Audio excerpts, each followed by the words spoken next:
या न्यूज बुलेटिनचे मुख्य प्रायोजक आहेत महाराष्ट्रातील अग्रगण्य सुवर्णपेढी चंदूकाका सराफ अँड सन्स प्रायव्हेट लिमिटेड। या न्यूज बुलेटिनचे सहप्रायोजक आहेत ॲक्रोपोलिस सिस्टीम पुणे।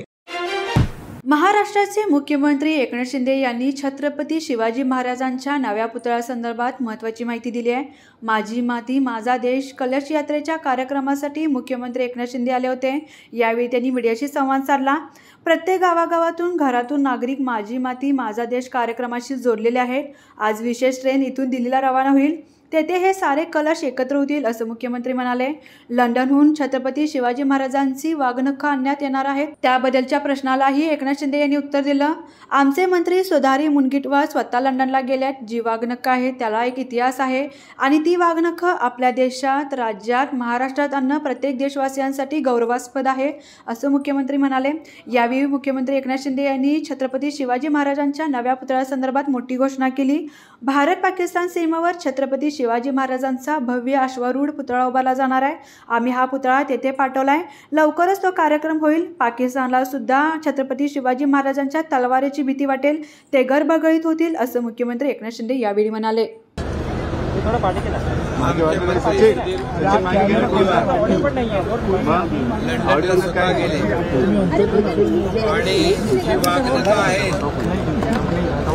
त्याला एक इतिहास आणि वाघनखं आपल्या देशात आपल्या राज्यात आपल्या महाराष्ट्रात आणणं हे प्रत्येक देशवासियासाठी एक गौरवास्पद आहे, अभिमानास्पद आहे आणि प्रत्येकाला हेवा वाटावा अशा प्रकारचं ते देशाभिमानी काम। पण एकीकडे दुसरीकडे काही लोक ज्यांना अतिशय विरोध द्वेष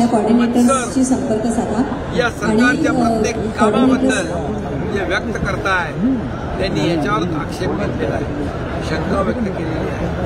हे अतिशय दुर्दैवी आहे आणि म्हणूनच मी म्हटलं की त्यांनी असे शंका व्यक्त आता तर भारत आणि पाकिस्तानच्या सीमेवर एक छत्रपती शिवाजी महाराजांचा अश्वारूढ भव्य दिव्य असा पुतळा तिथे आम्ही इथून पाठवलाय आणि तिथे जाऊन त्याची स्थापना होणार आहे। पाकिस्तानला देखील छत्रपती शिवाजी महाराजांच्या तलवारीची भीती वाटेल, अर्धे गर्भगळीत होतील।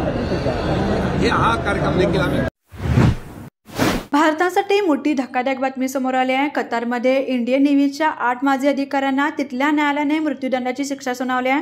सध्याच्या परिस्थितीत कतार हमासच्या बाजूने उभा आहे आणि भारत इस्रायलच्या। कतारने भारतीय नौदलाच्या या माजी अधिकाऱ्यांवर अत्यंत गंभीर आरोप केले आहेत। हे माजी नौदल अधिकारी इस्रायलसाठी कथित हेरगिरी करत असल्याचे तसेच कतारच्या सबमेरीन प्रोजेक्टशी संबंधित माहिती इस्रायलला दिल्याचा गंभीर आरोप करण्यात आला आहे। कतारची वेबसाईट अल जझीराने ही माहिती दिली आहे। या अधिकाऱ्यांना सुनावण्यात आलेल्या शिक्षेवर भारताच्या परराष्ट्र मंत्रालयाने आश्चर्य व्यक्त केले आहे। भारत सरकार या सर्व माजी नौदल अधिकाऱ्यांना कायदेशीर मदत उपलब्ध करण्याचा विचार करत आहे। या विषयाचं गांभीर्य लक्षात घेऊन भारत सरकारने या प्रकरणाबद्दल जास्त खुलासा केलेला नाही आहे। गांधीनगर ही पश्चिम महाराष्ट्रातील सर्वात मोठी कापड, इलेक्ट्रिकल, फर्निचर, इलेक्ट्रॉनिक अशा सर्व वस्तू होलसेल व रिटेल मिळण्याचं प्रमुख बाजारपेठ आहे। गांधीनगरमध्ये सणासुदीला खरेदीसाठी मोठी झुंबड उडते, त्यामुळे दिवाळी सणाला बाजारपेठेमध्ये मोठी गर्दी होते। सदर भागामध्ये 100 ते 150 ट्रान्सपोर्टची ऑफिस व त्याची मोठी गोडाऊन असून रोज मोठ्या प्रमाणात मालाची ने-आण या रोडवरून करत असतात। त्यांना माल ने-आणण्यासाठी योग्य वेळ जरी ठरवून दिली असली तरी त्या वेळेचा व नियमांचा काही जण भंग करतात व दुकानामध्ये जाऊन मोठमोठ्या वाहनातून माल डिलिव्हरी देत असतात। माल डिलिव्हरी रस्त्यामधून देत असताना वाहतुकीची रस्त्यामध्ये कोंडी होत असते, याबाबत प्रशासनाकडून संबंधितांना सूचना करण्यात याव्यात। गांधीनगर बाजारपेठेचा विस्तार तावडे हॉटेल ते चिंचवड रेल्वे फाटक पर्यंत झालेला असून प्रशासनाने दिवाळी सणाला वीटभट्टी परिसरात 4 चाकी वाहनांना आतमध्ये प्रवेश बंदी करता, त्यामुळे ग्राहक त्याच परिसरात आपली खरेदी करून जातो। त्यामुळे रस्ता मोठा होऊनही बस स्टॉप जवळील सर्वच मार्केटमधील दुकानामध्ये ग्राहक खरेदीसाठी जात नाही। त्या परिसरातील दुकानांही मोठ्या रकमेचे भाडे असून ग्राहक खरेदीसाठी येत नसल्याने त्यांना सणासुदीचा आर्थिक फटका बसतोय। रस्ता लहान असूनही पूर्वीच्या अधिकाऱ्यांची सोय व चांगले दिवाळी सणाला वाहतुकीचे नियोजन केले होते। बस स्टॉप परिसरातील दुकानामध्ये खरेदीला जाणाऱ्या वाहनांसाठी रेल्वे स्टेशन परिसरात पार्किंगची व्यवस्था करावी। त्यामुळे त्या भागातील ही दुकानामध्ये ग्राहक खरेदीला जाऊ शकतो। 4 ते 5 रस्त्यामध्ये वाहतुकीचे स्पॉट बघून कर्मचारी उभे केले असता योग्य नियोजन होऊ शकते। रस्ता मोठा झाला तर त्याचा फायदा सर्व दुकानदारांना होऊन ग्राहकांनाही आपल्या पसंतीच्या दुकानामध्ये खरेदी करता येण्याबाबत आपण योग्य व सुसज्ज असं नियोजन करावं, अशी करवीर शिवसेना उद्धव बाळासाहेब ठाकरे पक्षाची मागणी आहे। करवीर तालुका प्रमुख राजू यादव यांनी वाहतुकीची कोंडी होऊ नये व ग्राहकांना खरेदी करताना वाहतूक कोंडीमुळे गैरसोय होऊ नये व व्यापाऱ्यांनाही कोणताही त्रास होऊ नये याची दक्षता घेत प्रशासनाने वाहतुकीचे योग्य नियोजन लावावे, अशी मागणी त्यांनी अधिकाऱ्यांकडे केली। या मागणीचे निवेदन करवीर शिवसेनेच्या वतीनं माननीय अर्जुन घोडे पाटील, सहाय्यक पोलीस निरीक्षक, गांधीनगर पोलीस स्टेशन यांना देण्यात आलं। यावेळी अधिकाऱ्यांनी सांगितलं की व्यापाऱ्यांना व ग्राहकांना कोणतीही गैरसोय होणार नाही याची काळजी घेत वाहतुकीचे योग्य नियम करू व वाहतूक कोंडी होणार नाही याची दक्षता घेऊ, असं आश्वासन करवीर शिवसेनेच्या शिष्टमंडळाला दिले। यावेळी करवीर तालुका प्रमुख राजू यादव, युवसेनेचे संतोष चौगले, विभाग प्रमुख वीरेंद्र भोपळे, हिंदुत्ववादी शरद माळी, शाखा प्रमुख दीपक अंकल, फेरीवाले संघटनेचे बाळासाहेब नलवडे, ग्राहक सेनेचे संजय काळगुडे, ग्राहक सेनेचे तालुका प्रमुख जितू कुबडे, विभाग प्रमुख दीपक पोपटानी, गांधीनगर उपप्रमुख दीपक धिंगक, किशोर कामरा, अजित चव्हाण, शिवाजी लोहार, नवाज जमादार, आबा जाधव, किरण मुळके, जितू चावला, रिटेल व्यापारी अध्यक्ष दिलीप कुकरेजा, शंकर गजवानी, सुनील बदलानी, जय ठकरानी, सुनील लालवानी आदी पदाधिकारी व शिवसैनिक उपस्थित होते। तसंच गांधीनगर बाजारपेठेतील व्यापारीही मोठ्या संख्येने उपस्थित होते। शहरातून जाणाऱ्या रेल्वे मार्गावरील परीघ पूल जुना झाला आहे। या ठिकाणी पावसामध्ये तळ्याचे स्वरूप येते। तसेच रेल्वे फाटक ते मध्यवर्ती बस स्थानकाकडे जाणारा मार्ग रेल्वे प्रशासनाने भिंत बांधून बंद केला आहे। रेल्वे फाटक येथे पादचारी पूल उभारावा यासाठी वारंवार आंदोलन करत आहे, परंतु निर्णय होत नसल्याने आता 7 नोव्हेंबर रोजी थेट प्रधानमंत्री नरेंद्र मोदींना समिती साकडे घालणार आहे, असे महापालिका शहर अभियंता हर्षजित घाटगे यांनी म्हटले आहे। ऑक्टोबरच्या शेवटच्या टप्प्यात उन्हाची तीव्रता कमी होत आहे। दिवसभर उन्हाचा तडाखा आणि रात्री थंडी पडत आहे। अचानक बदलणाऱ्या वातावरणाचा नागरिकांच्या आरोग्यावर परिणाम होत आहे। रात्री थंडी सुरू झाल्याने स्वेटर जॅकेटचा वापर वाढला आहे। ग्रामीण परिसरात काही भागात धुके पडू लागले आहेत। जिल्ह्यात पारा 20 अंशांपर्यंत खाली आला।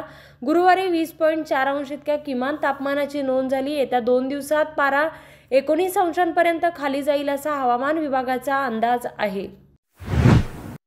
शहरात सोमवारपासून अतिक्रमण निर्मूलनाची धडक कारवाई करण्यात येणार आहे। अनाधिकृत लावलेले डिजिटल बोर्ड, कमानी, दुकानीसमोर लावलेली जाळी, स्टँड बोर्ड, दुकानासमोर लावलेल्या छपऱ्या संबंधितांनी काढून घ्याव्यात, अन्यथा महापालिका अतिक्रमण निर्मूलन विभागामार्फत कारवाई करून ते जप्त करण्यात येणार आहे, अशी माहिती अतिरिक्त आयुक्त रविकांत अडसुळे यांनी पत्रकाद्वारे दिली आहे। त्याचबरोबर संबंधितांनी दिवाळी सणामध्ये दुकानाबाहेर विनापरवाना मंडप घालू नये, अतिक्रमण करू नये असे आवाहन अतिक्रमण विभागाने केले आहे। भेंडीची आवक ही वाढली असून 50 रुपये प्रति किलो असणारी भेंडी 30 रुपये प्रति किलो झाली आहे। गत आठवड्यात 80 रुपये किलो वांगी, गुरुवारी 40 ते 50 रुपये प्रति किलो असा दर होता। सर्वच भाज्या 50च्या आत आहेत। टोमॅटोची आवक कमी होत आहे। दर्जानुसार 10 ते 15 रुपये किलो असा टोमॅटोचा दर आहे। नवरात्र उत्सवात उपवासासाठी लागणारे रताळे व खजुरांची मोठी उलाढाल झाली, त्यामुळे भाज्यांना मागणी कमी होती। दसरा संपताच मटणाला मागणी वाढली आहे, पण फिश मार्केटमधील उलाढाल थंडावली। नवरात्र उत्सव, खंडेनवमी, विजयादशमी, दसऱ्यात फळे, फुले, सजावटीच्या साहित्यांची कोट्यावधीची उलाढाल झाली। दसऱ्यानंतर मात्र फुल बाजार पूर्णपणे थंडावले आहेत। यंदा दसऱ्यात फुलांना योग्य भाव मिळाला नसल्याने शेतकरी हवालदिल झाला आहे। दसऱ्यानंतर फुलाच्या दरात आणखी घसरण झाली आहे। गत आठवड्यात 40 ते 60 रुपये प्रति किलो झेंडू या आठवड्यात 10 ते 20 रुपये प्रति किलो झाला आहे, त्यामुळे उत्पादक आणखी चिंतेत सापडला आहे। बाळूमामांचा जन्मकाळ सोहळ्यासाठी भाविकांनी मोठी गर्दी केली होती। बाळूमामांच्या मंदिरात, गाभाऱ्यात समाधीस्थळ व मूर्तीची विविध प्रकारच्या फुलांनी आकर्षक सजावट करण्यात आली। बुधवारी पहाटे श्रीची नित्यपूजा, अभिषेक, आरती, विना पूजनाने जन्मोत्सव सोहळ्याला सुरुवात झाली। विनापूजन राजनंदिनी धैर्यशील भोसले यांच्या हस्ते झाले। संध्याकाळच्या वेळेत प्रवचन, कीर्तन आदी कार्यक्रम संपन्न झाले। मानगाव येथील धनगर बांधवांनी ढोलवादन करून आदमापूर येथील भजनी मंडळाने हरिजागर केला। बाळूमामांचा पाळणा विविध रंगांच्या झेंडूच्या व जलबिरा फुलांनी सजविण्यात आला होता। संपूर्ण मंदिर व कळसावर विद्युत रोषणाई करण्यात आली होती। दुपारी 4:23 श्रीचा जन्मकाळ सोहळा झाला। यावेळी श्रीच्या पाळण्यावर भाविकांनी फुलांचा वर्षाव केला। यावेळी सुंठवडा वाटण्यात आला। त्यानंतर मंदिराभोवती श्रीचा पालखी सोहळा झाला। इन्फोसिस या संस्थेचे संस्थापक नारायण मूर्ती यांनी दिलेल्या सल्ल्याची सध्या सर्वत्र चर्चा होत आहे। भारताला महाशक्ती बनायचं असेल, अर्थव्यवस्थेमध्ये चीनलाही मागे टाकायचं असेल तर तरुणांना आठवडाभरात किमान 70 तास तरी काम करायला हवं, असं नारायण मूर्ती म्हणाले। नारायण मूर्ती यांनी द रेकॉर्ड या ब्रॉडकास्टमध्ये मोहनदास पै यांच्यासोबत गप्पा मारल्या। यावेळी त्यांनी तरुणांना हा 70 तासाचा सल्ला दिला। नारायण मूर्तींच्या 70 तासच्या सल्ल्यानंतर सोशल मीडियावर अभिनेता शाहरुख खानच्या चक दे इंडिया सिनेमातील 70 मिनिटांसोबत तुलना केली जाते। त्या सिनेमात भारताच्या महिला हॉकी विश्वचषकाच्या फायनलमध्ये बसल्या होत्या। त्यावेळी शाहरुख खानने 70 मिनिटे तुमच्याकडे आहेत, जी तुमची आहेत ती तुमच्याकडून कुणीच हिरावू शकत नाही, जगाला दाखवून द्या, असा सल्ला दिला होता। त्यानंतर आता नारायण मूर्तींनी अर्थव्यवस्थेत चक दे इंडिया करायचं असेल तर तरुणांना आठवड्यातून 70 तास काम करायला लागेल, असं सांगितलं।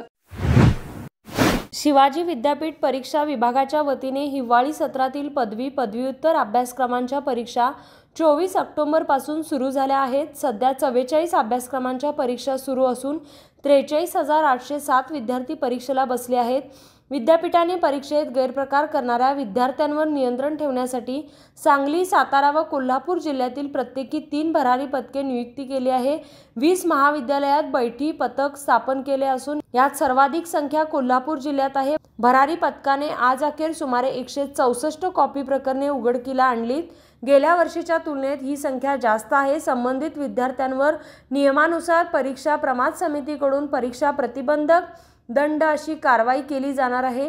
परीक्षेचे पावित्र्य राखण्यासाठी विद्यार्थ्यांनी दिलेल्या सूचनाप्रमाणेच परीक्षा द्यावी, असे आवाहन विद्यापीठ परीक्षा व मूल्यमापन मंडळाचे संचालक डॉक्टर अजित सिंह जाधव यांनी केले आहे।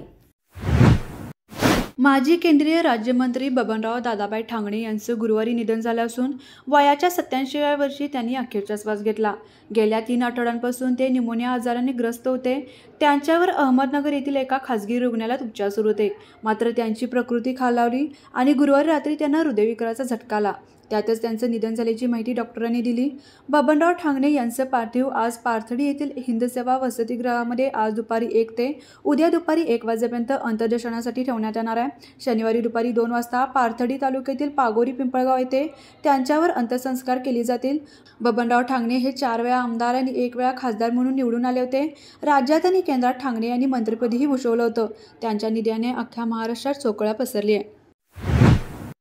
5 ऑगस्ट 2022 हा दिवस भारतातील क्रीडा रसिकांसाठी अत्यंत दुःखाचा दिवस होता, म्हणायला काही हरकत नाही। याचं कारण म्हणजे याच दिवशी सर्वांचा लाडका आणि भारतीय क्रिकेट संघाचा माजी कर्णधार महेंद्रसिंह धोनी आंतरराष्ट्रीय क्रिकेट म्हणून निवृत्तीची घोषणा केली होती। आंतरराष्ट्रीय क्रिकेटमधील आपल्या धमाकेदार कारकिर्दीनंतर चाहत्यांच्या लाडक्या धोनीनं सोशल मीडियावर पोस्ट करत आपली निवृत्ती जाहीर केली। धोनीच्या चाहत्यांसाठी हा मोठा धक्काच होता। अनेकांना तर आपले अश्रू आवरणंही कठीण झालं होतं। एका कार्यक्रमात स्वतः धोनीनं या संदर्भात माहिती दिली। 2019च्या विश्वचषक स्पर्धेतील हा सेमीफायनलचा सामना होता। धोनी रनआउट झाल्यानं कोट्यवधी भारतीय हिरमुसले होते। धोनी स्वतःही हमसूमहमसू रडला होता। सध्या धोनीचा हा व्हिडिओ सोशल मीडियावर तुफान व्हायरल होतोय। व्हिडिओमध्ये धोनी म्हणतोय की जेव्हा तुम्ही जवळचा सामना गमावता तेव्हा भावनांवर नियंत्रण ठेवणं कठीण होतं। माझ्यासाठी तो टीम इंडियासाठी खेळण्याचा शेवटचा दिवस होता। मी वर्षभरानंतर निवृत्ती घेतली, पण खरं तर मी त्याच दिवशीच निवृत्ती घेतली होती आणि हे सत्य आहे।